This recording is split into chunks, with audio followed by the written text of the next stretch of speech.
Welcome to the Alberta Hip and Knee Clinic's Joint Assessment Clinic. Today you will be watching a short video that outlines the expectations, risks, and benefits of a joint replacement surgery. We will also explain non-surgical treatment options that can help manage your pain without surgery or while you're awaiting for surgery. Once the video is over, you will be moved into exam rooms and assessed by our team to determine the next steps for managing your arthritis. Arthroplasty, or joint replacement, is surgery to replace all or some of your damaged joint. We replace the damaged bone and cartilage with a prosthetic implant, and it can help with joint pain, stiffness, loss of range of motion, swelling, and instability. Arthritis is the most common reason that people need a joint replacement. Most often, it's osteoarthritis, but people with rheumatoid arthritis or post-traumatic arthritis may also require a joint replacement. There are totals and partials. Total knee replacements are when your surgeon replaces all three of the damaged compartments with a prosthetic implant. A partial knee replacement is where your surgeon will replace only one or two of the damaged compartments. A total hip replacement is where your surgeon will replace both the socket and the femoral head with a prosthetic implant. In a hip resurfacing, your surgeon will replace the socket and the femoral head is only trimmed and capped.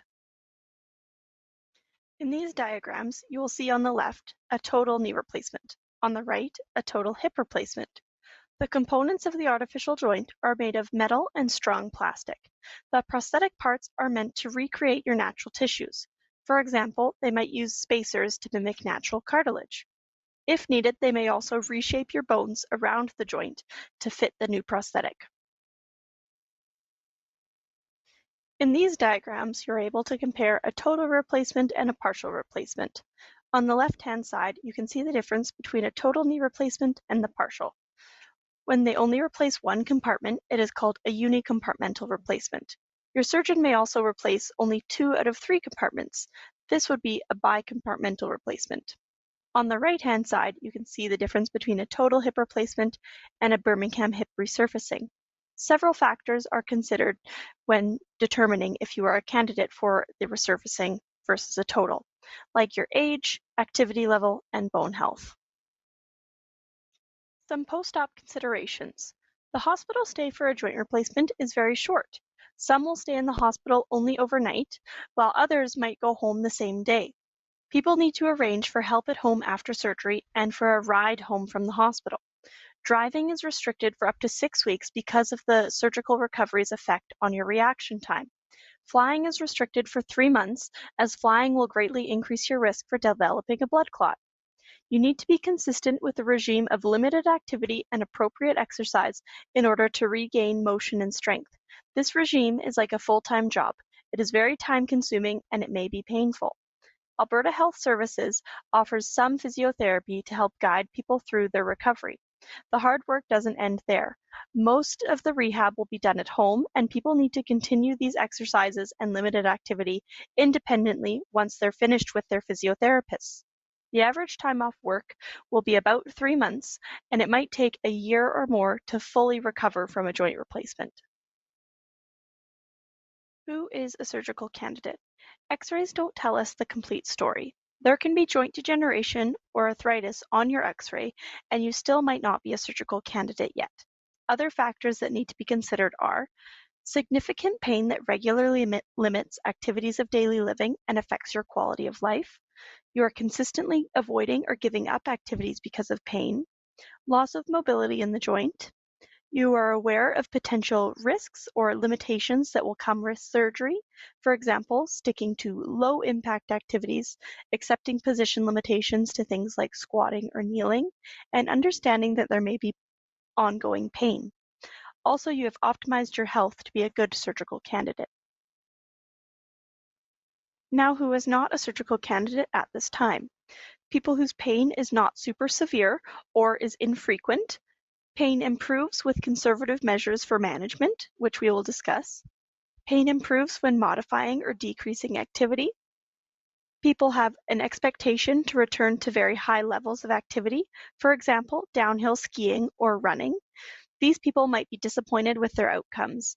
Sometimes people do not regain the mobility or the strength that they had prior to surgery.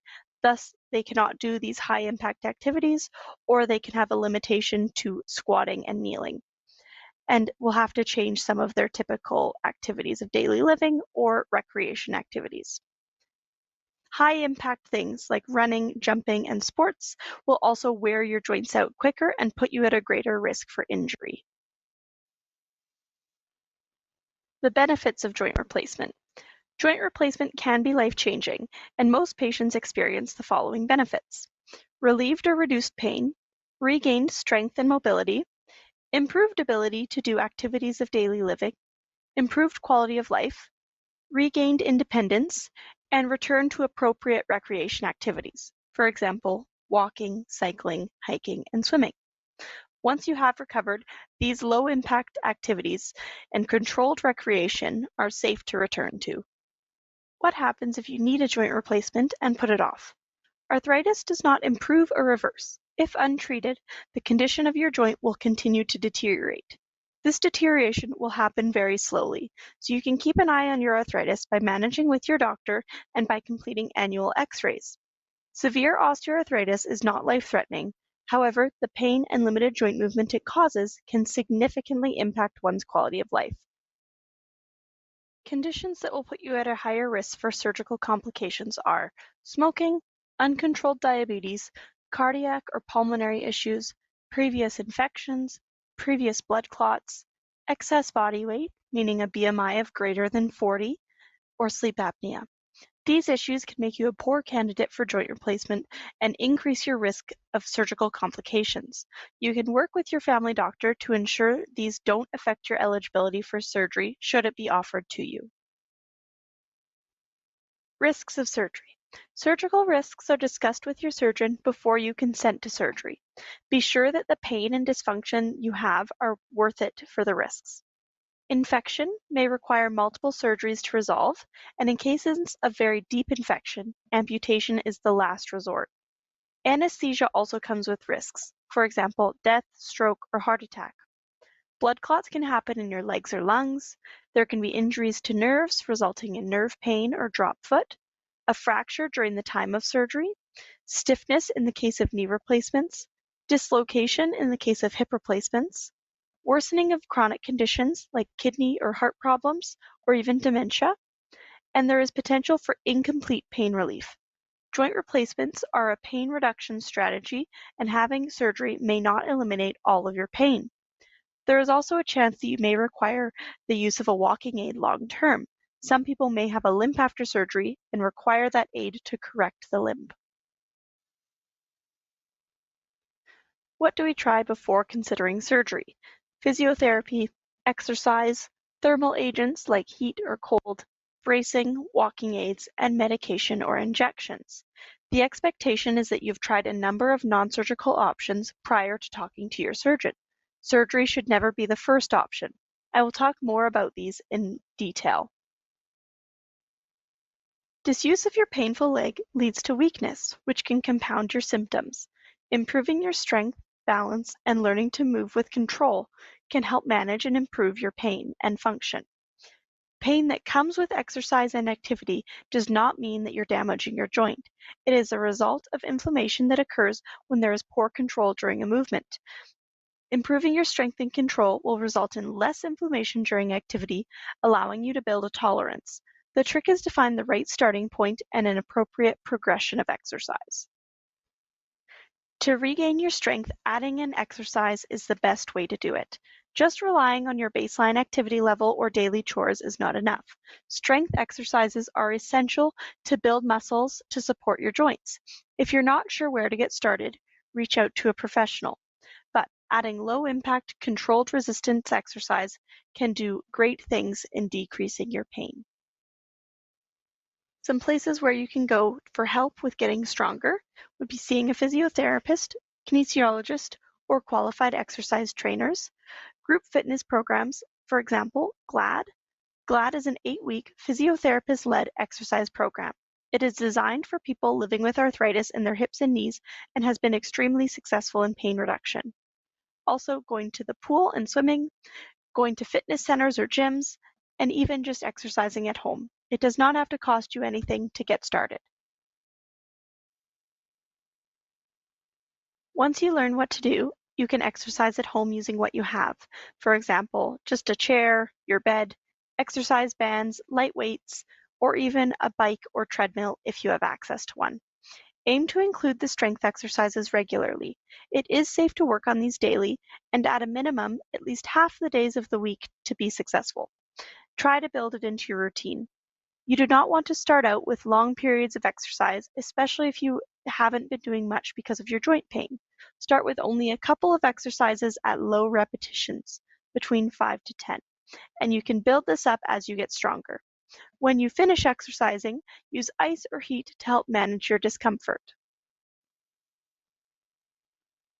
Other exercise examples would be Tai Chi, yoga or chair yoga, water aerobics, aquasize, deep water running, group fitness classes. You can find a list of home exercises in the packages we've provided. Regardless of if you are a surgical or non-surgical candidate, we recommend implementing some form of exercise to get stronger. The progression of joint disease is very slow.